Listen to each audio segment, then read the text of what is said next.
नमस्कार दोस्तों, स्वागत है आपका पॉलिटिकल व्यूज़ में। इस वीडियो में हम लेकर आए हैं मेघालय विधानसभा चुनाव का सबसे ताज़ा एवं सटीक ओपिनियन पोल। ओपिनियन पोल के आंकड़ों पर बात करने से पहले हम आपको मेघालय की राजनीति और पिछले चुनाव के नतीजों से अवगत करा देते हैं। मेघालय में इस समय एनपीपी की सरकार है और कोनराड संगमा यहाँ के मुख्यमंत्री हैं।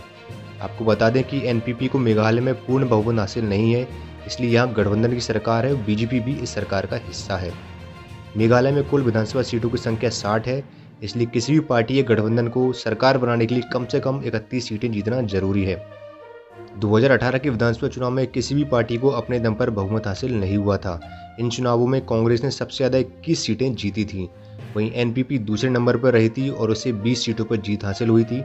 यूडीपी को 6 सीटें, बीजेपी को 2 सीटें और अन्य को 11 सीटें मिली थीं। अन्य में पीडीएफ और एचएसपीडीपी भी शामिल हैं।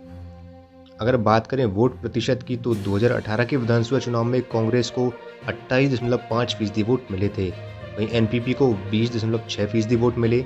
इसके अलावा यूडीपी को 11.6%, बीजेपी को 9.6%, पीडीएफ को 8.2% और एचएसपीडीपी को 5.3% वोट मिले थे।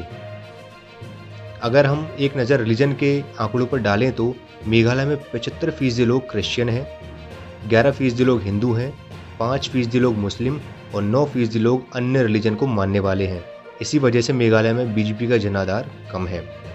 वैसे 2021 के मध्य तक लग रहा था कि इस बार मेघालय में कांग्रेस सरकार की वापसी हो सकती है, लेकिन नवंबर 2021 में कांग्रेस के पूर्व सीएम सहित 12 विधायक टूटकर ममता बनर्जी की पार्टी टीएमसी में शामिल हो गए और इस तरह टीएमसी मेघालय की मुख्य विपक्षी पार्टी भी बन गई है। इसके अलावा एक बात और गौर करने वाली है कि भले ही एनपीपी, बीजेपी, यूडीपी और पीडीएफ वर्तमान में गठबंधन में शामिल होकर सरकार चला रहे हैं, परंतु सभी पार्टियों ने ही अकेले ही अगला चुनाव लड़ने की घोषणा कर दी है। तो आइए अब शुरू करते हैं मेघालय का ओपिनियन पोल और देखते हैं कि मेघालय के विधानसभा चुनाव में कौन सी पार्टी बाजी मार सकती है।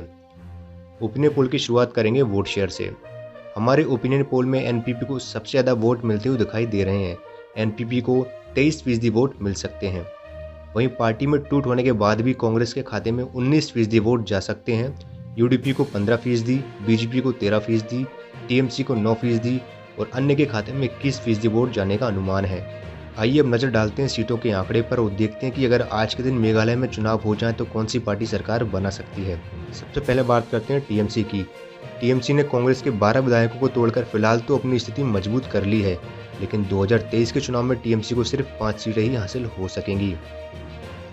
अगली पार्टी है बीजेपी।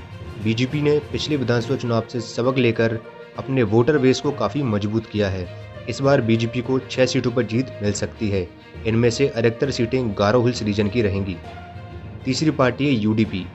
यूडीपी मेघालय में काफ़ी मजबूत मानी जाती है। हालांकि इस समय यूडीपी अंदरूनी गुटबाजी का शिकार है, इसलिए उसे 8 सीटें ही मिल पाएंगी। परंतु अगर यूडीपी ने एकजुट होकर चुनाव लड़ा तो सीटों का आंकड़ा 10 के पार भी जा सकता है। यूडीपी के बाद जानते हैं कांग्रेस पार्टी का हाल। एक समय था जब मेघालय में कांग्रेस का एक छत्र राज था, लेकिन आज कांग्रेस के पास मेघालय में कोई लीडर ही नहीं बचा है। कांग्रेस को इस चुनाव में 9 सीटें मिल सकती हैं, जो कि पिछले कई चुनावों में उसका सबसे खराब प्रदर्शन रहेगा। अब बात करते हैं मेघालय की सत्ताधारी पार्टी एनपीपी की। जनता के बीच एनपीपी के खिलाफ इस बार काफ़ी नाराजगी देखने को मिल रही है, लेकिन बहुकोणीय मुकाबले में एनपीपी के खाते में 20 सीटें जा सकती हैं, जबकि अन्य पार्टियों को 12 सीटें मिलेंगी, जिसमें पीडीएफ और एचएसपीडीपी भी शामिल हैं। धन्यवाद।